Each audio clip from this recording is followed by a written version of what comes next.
198 lightning strike electric field.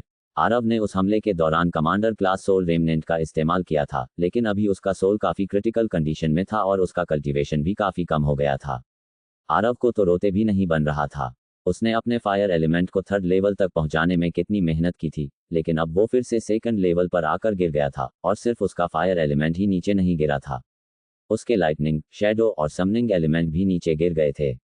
अगर पहले आरव को उस डीमन एलिमेंट में थोड़ा फायदा दिख भी रहा था, तो उसका कल्टीवेशन गिरने के बाद उसे डीमन एलिमेंट की असलियत पता चल गई थी। अब अगर वो चाहता भी तब भी डीमन एलिमेंट का इस्तेमाल नहीं कर सकता था, क्योंकि उसके आखिरी हमले के बाद आरव के शरीर से डीमन एलिमेंट की सारी शक्ति ही खत्म हो गई थी। अब अगर उसे डीमन एलिमेंट का इस्तेमाल करना था, तो फिर से उसे शैतानी खून को अपने खून में मिलाना पड़ता। आरव ने अपना कल्टीवेशन बढ़ाने के लिए दिन रात मेहनत की थी, लेकिन उस शैतानी खून और डीमन एलिमेंट की वजह से आरव का इतना बड़ा नुकसान हो गया था। लेकिन अब तो जितना भी शैतानी खून बचा था वो मिलिट्री के पास था। अगर आरव चाहता भी तो कुछ भी नहीं कर सकता था। वापस इंसानी रूप में आने के बाद आरव लकी के साथ मिलिट्री के पास चला गया। वो अब मिलिट्री में भी सिर्फ एक ही इंसान पर आंख बंद करके भरोसा कर सकता था, और वो था सूर्यांश। किसी तरह उसने डीमन एलिमेंट की खबर किसी तक नहीं पहुंचने दी थी, और आरव का सीक्रेट अब भी सीक्रेट था। कभी कभी तो लगता है कि तुम अजय हो, इतना सब होने के बाद भी तुम जिंदा कैसे हो। जब सूर्यांश ने आरव को जिंदा अपने सामने देखा तो उसने मुस्कुराते हुए पूछा, हाँ, लेकिन मुझे तो ऐसा लग रहा है कि सच में मेरी मौत हो गई है। आप जानते नहीं कि मेरा कल्टीवेशन कितना कम हो गया है, आरव ने धीरे से कहा। वो कोई बड़ी बात नहीं है, तुम आसानी से अपने कल्टीवेशन को वापस बढ़ा सकते हो। मैंने आर्मी के डॉक्टर्स को तुम्हारा फुल बॉडी चेकअप करने के लिए कहा था। तुम्हारी बॉडी में अब उस शैतानी खून का एक भी बूंद नहीं बचा। तुम्हारी बॉडी पूरी तरह से साफ हो गई है, और तुम्हारा सोल भी अब धीरे धीरे बेहतर हो रहा है, सूर्यांश ने आरव को बताया। अरे वाह, ये तो अच्छी खबर है, आरव ने एक चैन की सांस लेते हुए कहा। अच्छा, एक बात और, मैंने शैतानी खून का इस्तेमाल करके तुम्हारे ऊपर एक छोटा सा एक्सपेरिमेंट किया था। अब तुम्हारी बॉडी उससे पूरी तरह इम्यून है, सूर्यांश ने कहा। इम्यून है मतलब? सूर्यांश की बात सुनकर आरव कंफ्यूज हो गया था।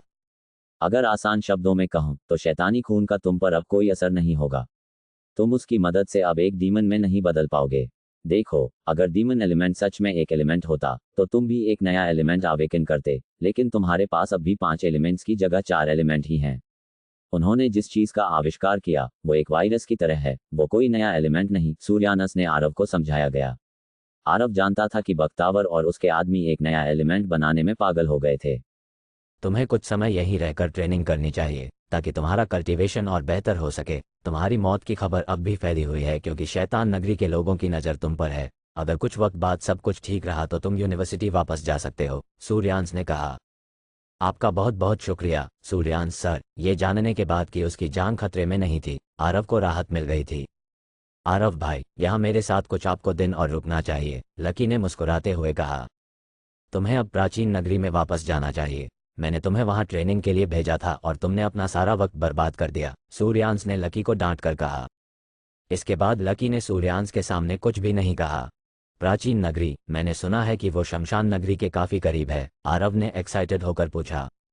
लकी ने जोर जोर से अपना सिर हिलाते हुए कहा, मरने के बाद भी वहाँ लोग आते ही रहते हैं। उन्हें मारना काफी मुश्किल है, लेकिन अब तो मेरे पास दुनिया की सबसे शक्तिशाली अर्थ एलिमेंट सोल सीड की शक्ति है। अब मुझे किसी से डरने की कोई जरूरत नहीं है। यार, मुझे भी वहां आना है, आरव ने कहा। ये वही जगह थी जहां ना जाने कितने राजाओं, सैनिकों और मैजिशियन को दफनाया गया था। ये वो जगह थी जो दिन में तो जिंदा लोगों का ठिकाना थी, और रात में मरे हुए लोगों का, उन मरे हुए लोगों का जो अंधकार के पुजारी थे। सर्दी का मौसम आने के साथ ही मौसम काफी सुहाना हो गया था। सड़कें पत्तियों से ढक गई थीं और स्पन नगरी बेहद खूबसूरत लग रही थी, मानो किसी कवि की कल्पना के सुंदर सपने की तरह। इस मौसम के दौरान स्पन नगरी में देश के बाकी शहरों जितनी गर्मी नहीं पड़ती। यहाँ का तापमान एकदम बैलेंस था, ना ज्यादा गर्मी और ना ही ज्यादा ठंड, बस एक हल्की सी हवा चल रही थी। बारिश के मौसम के बाद आसमान मनोज एकदम नीला हो गया था। चारों तरफ कांच के सफेद सफेद फूल नजर आ रहे थे। सिटी मैजिक इंस्टीट्यूट की दीवारें भूरे रंग की थीं और कैंपस पर चारों तरफ पत्तियां ही पत्तियां थीं, जिन्हें साफ करना मुश्किल होता जा रहा था। सिटी मैजिक इंस्टीट्यूट के पश्चिम इलाके में एक झील थी और उसके ठीक बीचों बीच एक कॉटेज था जो फूलों और वाइन से ढका हुआ था, लेकिन काफी समय से इसका किसी ने ध्यान नहीं रखा था, जिस कारण से ये उतना सुंदर नहीं रह गया था जितना कि ये पहले हुआ करता था।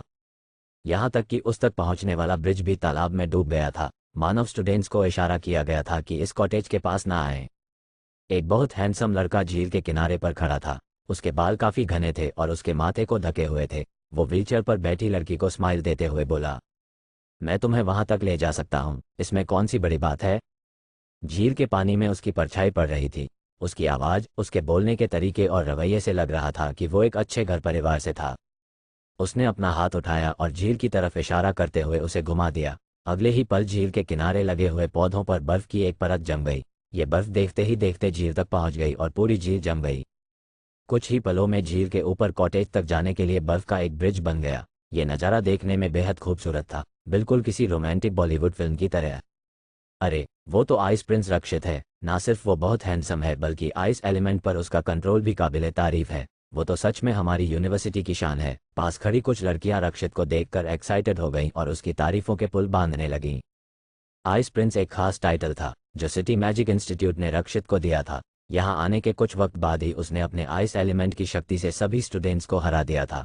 अपने हैंडसम लुक्स और आइस प्रिंस के टाइटल से उसने कुछ ही समय में लड़कियों के दिल में अपनी जगह बना ली थी। वो इंस्टीट्यूट की ज़्यादातर लड़कियों का क्रश था।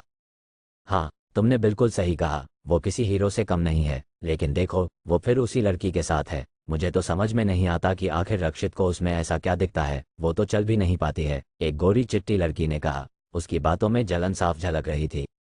हो सकता है कि वो सिर्फ उस पर दया दिखा रहा हो। मुझे ऐसे लोग तो बिल्कुल भी पसंद नहीं है जो हर वक्त बेचारे बने फिरते हैं, खासकर वो लड़की। मैं चल नहीं सकती, मेरी मदद करो, मेरा सिर दुख रहा है, मुझे तो चक्कर आ रहा है, हर वक्त बेचारी बनने का ढोंग करती रहती है, उस गोरी चिट्टी लड़की के बगल में खड़ी दूसरी लड़की ने कहा। उसकी ये एक्टिंग देखकर वहां खड़ी सारी लड़कियां ठहाके लगाकर हंसने लगीं।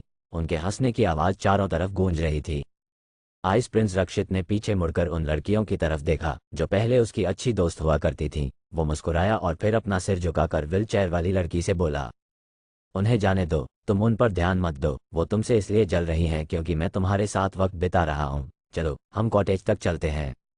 सॉरी रक्षित, लेकिन अभी मुझे अकेले रहना है, अनन्या ने रक्षित से कहा। उसकी आंखों में कोई भी इमोशन नहीं था। वो अपने हाथों से व्हीलचेयर को झील के किनारे आगे बढ़ाने लगी। वो उस रास्ते से नहीं गई जो रक्षित ने उसके लिए बनाया था। रक्षित ने अनन्या से कुछ भी नहीं कहा। तभी रक्षित को उस गोरी चिट्टी लड़की की आवाज़ सुनाई दी। देखो तो, रक्षित को अपनी तरफ खींचने के लिए कैसे उससे दूर जा रही है, मिस ड्रामा क्वीन। अरे, लेकिन तुम ऐसा कैसे बोल सकती हो। जरूरी थोड़ी है कि हर कोई आइस प्रिंस को पसंद करे। हो सकता है कि उस लड़की के दिल में पहले से कोई और हो। वो एक्टिंग करने वाली लड़की ने अनन्या को ताना मारते हुए कहा। ये भी तो हो सकता है कि इसके राजकुमार ने इसे छोड़ दिया हो क्योंकि ये चल नहीं सकती है और वो किसी हमारी जैसी लड़की के साथ रहना चाहता हो जिसे व्हीलचेयर लेकर घूमना ना पड़े। हाँ हाँ, मुझे भी यही लगता है। आखिर एक अपंग लड़की से कौन प्यार करेगा। रक्षित के चेहरे के एक्सप्रेशन बदल गए थे। इस बार उन लड़कियों ने अपनी हद ही पार कर दी थी।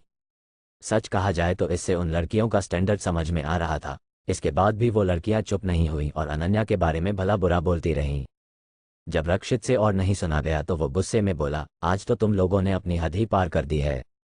मुझे तो ऐसा नहीं लगता। जहाँ तक मुझे पता है कि हमारे देश में अब भी सबको बोलने की आज़ादी है। वैसे भी हमें ऐसी लड़कियां पसंद नहीं हैं जो बेचारी बनने का ढोंग करती रहती हैं। तुम ही देखो ना, हमारे इतने ताने मारने और चिढ़ाने के बाद भी वो ऐसी बन रही है जैसे वो ही सबसे भोली हो। उसे हम पर गुस्सा भी नहीं आ रहा, जबकि वो अंदर ही अंदर हमें गालियां दे रही होगी, उस गोरी चिट्टी लड़की ने कहा।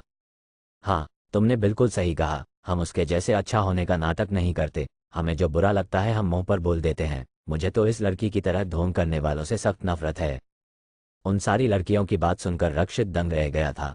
उसे समझ ही नहीं आ रहा था कि वो उनकी ऐसी बातों का जवाब कैसे दे। फिर उसने कुछ ही दूर पर अपनी व्हीलचेयर पर बैठी हुई अनन्या को देखा जो एकदम अकेली थी और सोचने लगा कि अब उससे क्या कहेगा, कैसे उसे हौसला देगा। जब वो ये सब सोच ही रहा था कि वहाँ एक लड़का आया जो सिल्वर रंग की चांद की तरह चमकती हुई टी शर्ट, डार्क वॉच और ब्लैक जीन्स पहने हुए था। उसके कपड़ों को देखकर ऐसा लग रहा था कि वो देश के दक्षिणी इलाके से आया था क्योंकि यहाँ पर लोग ठंड के कारण ऐसे कपड़े नहीं पहनते थे। वो लड़का बहुत शक्तिशाली था। उसके आते ही रक्षित को उसकी शक्ति का एहसास हो गया था। वो जाकर सीधा उन लड़कियों के सामने खड़ा हुआ और गुस्से में बोला, तुम जैसी लड़कियों को यहाँ नहीं बल्कि कीचड़ में होना चाहिए, वही तुम्हारे लिए सही जगह है। उस लड़के ने अपनी शैडो स्पेल की मदद से उन तीनों लड़कियों को 1 सेकंड में ही धक्का देकर झील के पास पड़े कीचड़ में गिरा दिया। उनमें से किसी भी लड़की के पास वाटर एलिमेंट नहीं था और इसीलिए वो सब ऊपर से लेकर नीचे तक गीली हो गई और उनका मेकअप भी पूरी तरह से खराब हो गया। अब वहां मौजूद सारे लोगों का ध्यान कीचड़ में गिरी हुई लड़कियों पर था। रक्षित ये देखकर बुरी तरह से हैरान था। उसे समझ ही नहीं आ रहा था कि उस इंसान ने एक पल में आकर कैसे उन लड़कियों को गिरा दिया था। वो तो ये भी सोच रहा था कि आखिर कोई लड़का ऐसे लड़कियों को कीचड़ में धक्का कैसे दे सकता है। कौन है ये? क्या बदतमीजी है? किसकी हिम्मत हुई मुझे कीचड़ में धक्का देने की? मैं उसे छोड़ूंगी नहीं, मैं उसे बर्बाद कर दूंगी, उस गोरी चिट्टी लड़की ने कहा। वो सिल्वर टी शर्ट वाले लड़के ने तुम सबको धक्का दिया है, वहां खड़े हुए कुछ लड़कों में से एक ने कहा। चलो लड़कियों, हम तीनों मिलकर इसे सबक सिखाते हैं, इसकी हड्डी पसली एक करते हैं, तभी इसे पता चलेगा कि सिटी मैजिक इंस्टीट्यूट की सबसे सुंदर लड़कियों से पंगा लेने का क्या नतीजा होता है। चलो। वो गोरी चिट्टी लड़की, जिसका पूरा चेहरा कीचड़ में सना हुआ था, पागलों की तरह चीख रही थी। उसने कीचड़ पर भी ध्यान नहीं दिया और पूरे ताव में आकर उस सिल्वर टी शर्ट वाले लड़के पर हमला करने के लिए अपने स्टॉस जोड़ने लगी। दूसरी लड़की भी उस सिल्वर टी शर्ट वाले लड़के को गालियां देने लगी। वो पूरी तरह से भीग गई थी और ठंड के मारे कांप रही थी। अचानक उसे जोर की छींक आई और उसका बनता हुआ स्टार पाथ बीच में ही टूट गया और वो लड़कियां गुस्से में और जोर जोर से चीखने लगीं। तुम जैसी लड़कियां मुझसे लड़ेंगी, मुझसे? और ये बताओ कि एक दूसरी लड़की की बेइज्जती करके तुम्हें क्या मिला? तुम तीनों क्या साबित करना चाहती थी, कि तुम उससे बेहतर हो? उस सिल्वर टी शर्ट वाले इंसान ने गुस्से में कहा। तुम तीनों अपने आप को इस सिटी मैजिक इंस्टीट्यूट की सबसे सुंदर लड़कियां मानती हो, है ना? बाहर से सुंदर दिखने और ये मेकअप लगाने से कुछ नहीं होता, ये धुलने के बाद तो तुम तीनों बदसूरत ही लग रही हो, बिल्कुल चुड़ैल और डायनो की तरह। उस सिल्वर टी शर्ट वाले इंसान की बातें सुनकर वो तीनों लड़कियां शर्म से पानी पानी हो गई थीं। उन्होंने अपने स्टार पाथ्स जोड़कर यूनिवर्सिटी के रूल्स तोड़ दिए थे। वो भूल गई थी कि ट्रेनिंग ग्राउंड्स के बाहर किसी से भी मैजिक फाइट करना मना था। लाइटनिंग स्ट्राइक, इलेक्ट्रिक फील्ड, हमला करो। आरव तुरंत एक एक्सपर्ट की तरह अपनी लाइटनिंग स्पेल का इस्तेमाल करने लगा। उसके हाथ में तुरंत लाइटनिंग सैनिक आ गए और उसके एक इशारे पर वो जमीन पर फैलने लगे। इन लाइटनिंग सैनिकों ने उन लड़कियों के चारों तरफ 20 मीटर का एक खास दायरा बना लिया था। ये लाइटनिंग सैनिक सीधे उन लड़कियों की तरफ ही बढ़ रहे थे। पानी की वजह से बिजली और तेजी से फैल रही थी। जिन भी प्राइमरी लेवल स्पेल्स का उन सारी लड़कियों ने इस्तेमाल किया था, वो सब धरी की धरी रह गई थीं। जैसे ही उन पर लाइटनिंग सैनिकों ने हमला किया, वो झटकों की वजह से डरने लगीं। उनके बाल बिजली से जल गए थे और उनकी पूरी स्किन जलकर काली हो गई थी।